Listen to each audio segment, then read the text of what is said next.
एक महत्त्वाची आणि मोठी बातमी आहे। सिद्धराम म्हेत्रेंची व्हिडिओंना दमदाटी झाल्याचं पाहायला मिळतंय। माजी गृहराज्यमंत्री सिद्धराम म्हेत्रे यांनी पंचायत समितीच्या व्हिडिओला अर्वाच्य भाषेत दमदाटी केल्याचा धक्कादायक प्रकार समोर आलाय। पंचायत समिती ऑफिस जाळून टाकण्याची धमकीही देण्यात आली। मवियाकडून निकृष्ट दर्जाच्या रस्त्यांच्या मुद्द्यावरून अलगीनाथ आंदोलन करण्यात आलं होतं। यावेळी निवेदन स्वीकारण्यासाठी झालेल्या अक्कलकोट पंचायत समितीचे व्हिडिओ शंकर कविटके यांना सिद्धराम म्हेत्रेंनी दम दिलाय।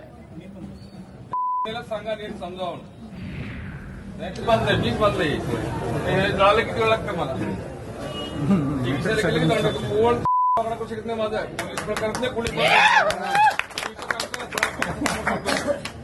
आम्ही गप असलो म्हणजे काय तुम्ही फारच हे करू लागला का तुम्ही मग ते जाळपोळ करायचं का आता हे जाळ लावलं तुम्हाला आत टाकलं कोण काय करणार एक केस होईल बघतो आम्ही सुप्रीम कोर्टापर्यंत 25 वर्ष चालतंय ते माझ्यावर शिस्तीत बोलावं लागलं तर काय द्या